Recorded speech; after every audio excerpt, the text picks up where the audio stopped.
Darkness. The year is 1791.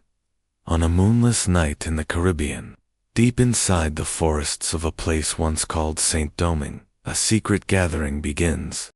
Men and women, enslaved Africans, whisper prayers to their ancestors. The air is thick with smoke, drums echo through the trees, and lightning splits the sky. A priest raises his hands and cries out, "Liberty or death." That night, history was reborn. That night, the world's greatest empire was challenged by those it called slaves.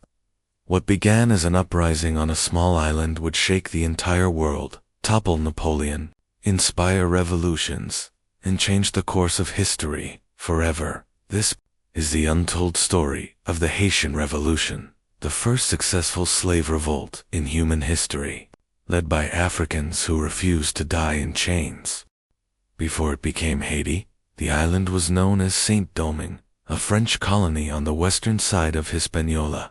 By the late 1700s, it was called the Pearl of the Caribbean. But this pearl was soaked in blood. Saint Domingue was the world's richest colony. Its sugar, coffee, and indigo plantations made more money than all of Britain's colonies combined.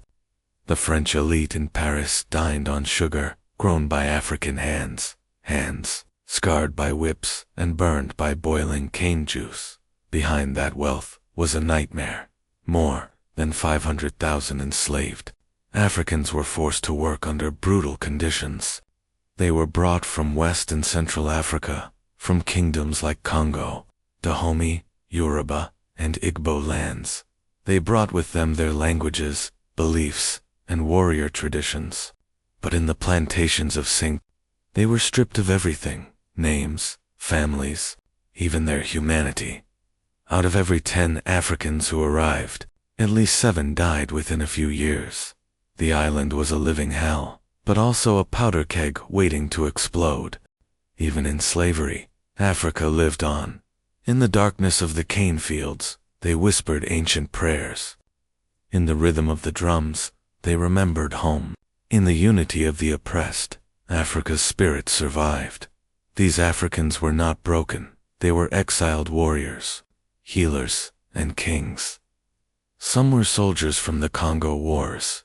Others were priestesses of Odin, an African spiritual system that connected them to their ancestors and the spirit world. To their Odin was devil worship. To the enslaved, it was a weapon, a reminder that they still belonged to something greater than chains. This spiritual unity would soon become the revolution's heartbeat. The revolution began not in a palace, but in the forest. On August 14, 1791, enslaved leaders gathered at a secret meeting known as Bois Caïman. It was part political council, part spiritual ceremony. A Vodun priest named Duddy and a priestess named Cecil Fatiman led the gathering. They called upon the spirits to give strength to their cause. Bauchman's words: "Became immortal, the God who created the sun, which gives us light, who watches from on high, who sees all that the white man has done. He commands us to seek vengeance. Throw away the image of the white man's God. Listen to the voice of liberty that speaks in our hearts." Then came the vow: freedom or death. Within days, the island burned. Plantations went up in flames, and the enslaved rose like a storm, thousands of them armed with machetes, torches, and the fire of centuries of rage. The revolution spread across the north of the colony like wildfire. Plantations that once symbolized wealth became battlefields. Africans who had been chained for generations now hunted their former masters. To European observers, it was chaos. To the enslaved, it was justice long delayed. But chaos alone couldn't win freedom. The rebellion needed structure, vision, and leadership.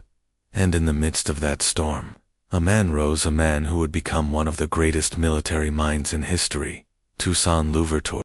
Toussaint was born enslaved, yet unlike many others, he had been educated. He read French philosophers, learned to ride horses, and studied medicine and warfare. They called him Louverture, meaning the opening, because he always found a way, where others saw none at first. He joined the rebellion quietly, observing and organizing. But soon, his genius began to shine. He united divided factions of rebels, trained them into disciplined soldiers, and taught them strategies of guerrilla warfare.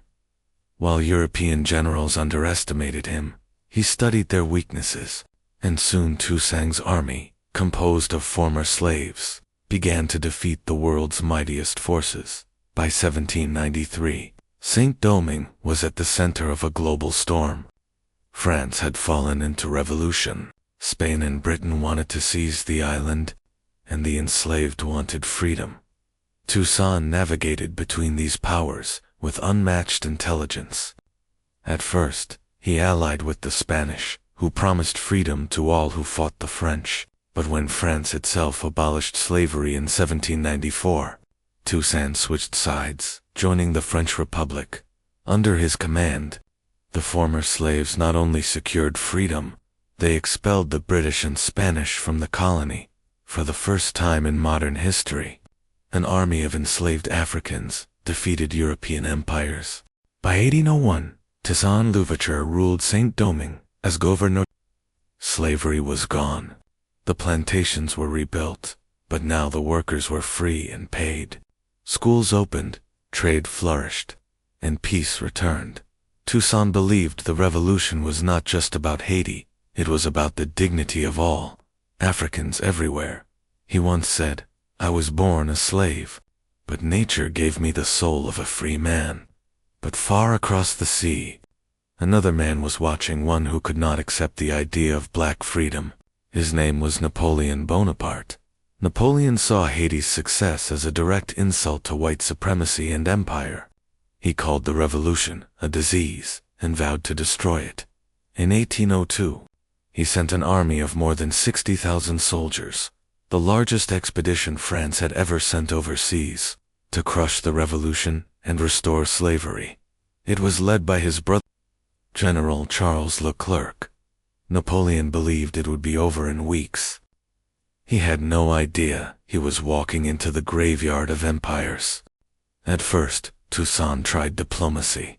He wanted peace, not endless bloodshed. But the French came with lies. They promised freedom, and secretly planned enslavement. When Toussaint agreed to negotiate, he was captured and shipped to France, betrayed by deceit. There, in a frozen cell in the Jura Mountains, he died in 1803, alone, cold, but undefeated in spirit. His final words echoed through history.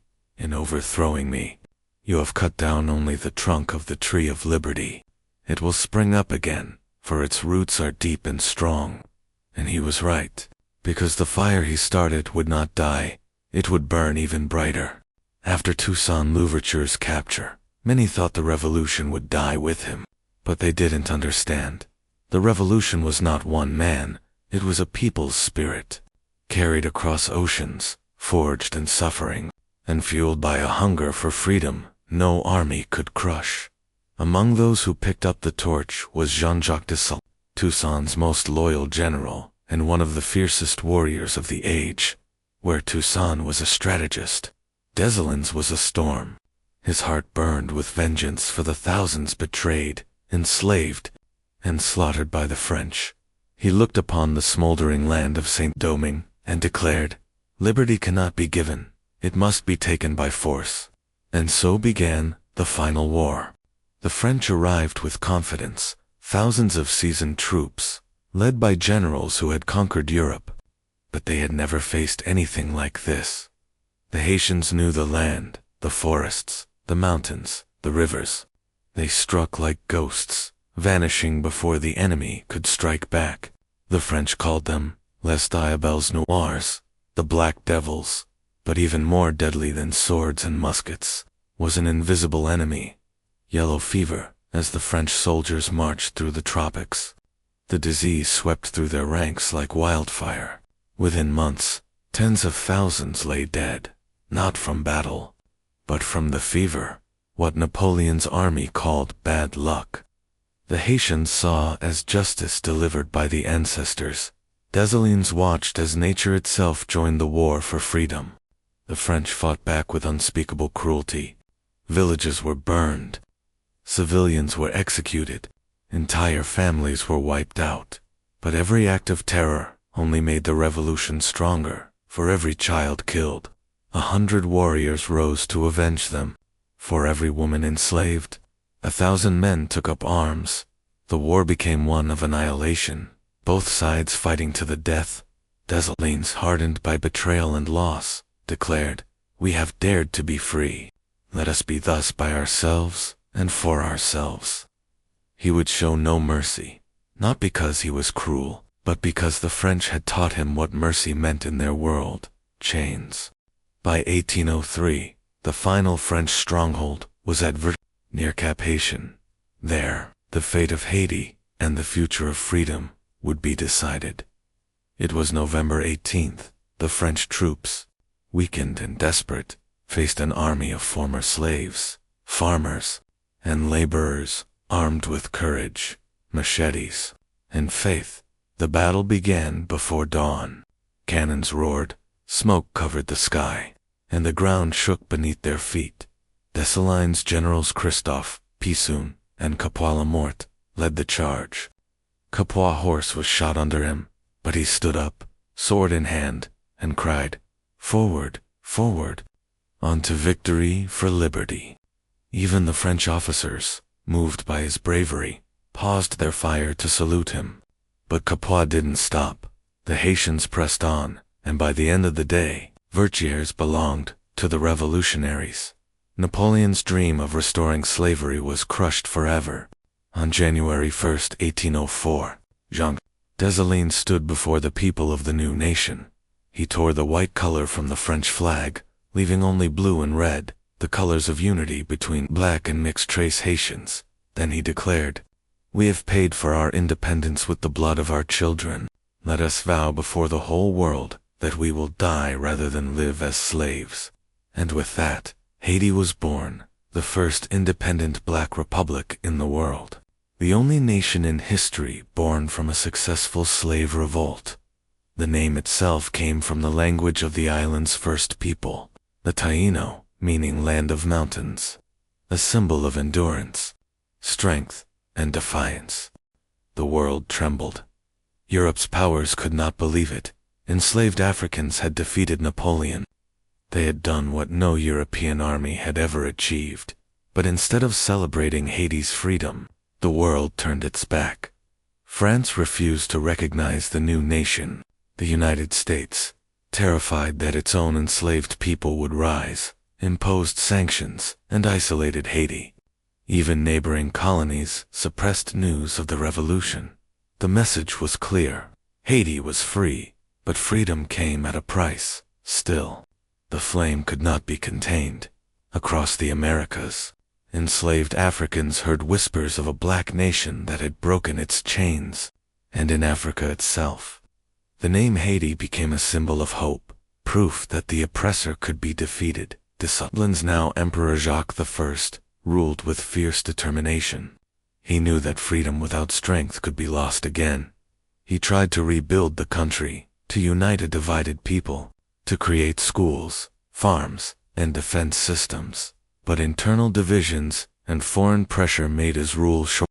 In 1806, Dessalines was assassinated, betrayed by those who feared his power. Yet, in the eyes of history, he remains a giant, the man who took the dream of freedom and made it real in his death. Haiti gained something eternal, the pride of having stood when the world said kneel. The Haitian Revolution changed everything. It shattered the myth of European superiority. It forced France to abandon its dreams of empire in the Americas, including the Louisiana Territory, which Napoleon sold to the United States soon after Haiti's victory. In a way, Haiti helped shape the modern world, even the map of America. But its greatest gift was something deeper, the idea that black freedom was possible. Rebellions in Jamaica, Cuba, Brazil, and even the American South were inspired by Haiti's courage. Freedom fighters from Simon Bolivar to Malcolm X would later call Haiti a beacon of resistance. Though the revolution happened thousands of miles from Africa, its heart was African. The ancestors of Haiti's heroes came from the lands of Dahomey, Yoruba, Congo, and Senegal. They brought their languages, beliefs, and fighting spirit. In their victory, Africa's voice was heard again. After centuries of silence, it was a message to the world: you can enslave the body, but not the soul. In the rhythm of Haitian drums, in the colors of its flag, in the pride of its people, Africa still beats. Haiti's victory came with a heavy cost. In 1825, France demanded reparations, minus 150 million francs, as payment for its lost property, including enslaved people. It was economic blackmail. For a century, Haiti paid that debt, a punishment for daring to be free. And yet, despite poverty, invasion, and isolation, Haiti never surrendered its independence. Its people carried the memory of victory like a sacred fire, one that still burns today. The Haitian Revolution was not just a revolt, it was a revolution of human dignity. It proved that freedom is not granted by the powerful. It is taken by the brave, from Africa to the Americas, from the Caribbean to the heart of Europe. Haiti's story reshaped the human imagination. Even today, when we talk about freedom, equality, and resistance, we are speaking the language that Haiti taught the world. Close your eyes for a moment. Hear the sound of the drums from that night in 1791, the crackle of fire, the voices shouting, "Liberty or death." Those weren't just words. They were a promise to every generation that would come after. Haiti showed the world that even in chains, a people can rise, that no empire, no army, no master can hold back the will to be free. So when you think of revolutions, don't start with Paris. Start with the Africans who defeated Napoleon. Start with Haiti, the land that taught the world the true meaning of freedom. If this story moved you, like, comment, and share it. Let the world hear the untold power of Africa's children.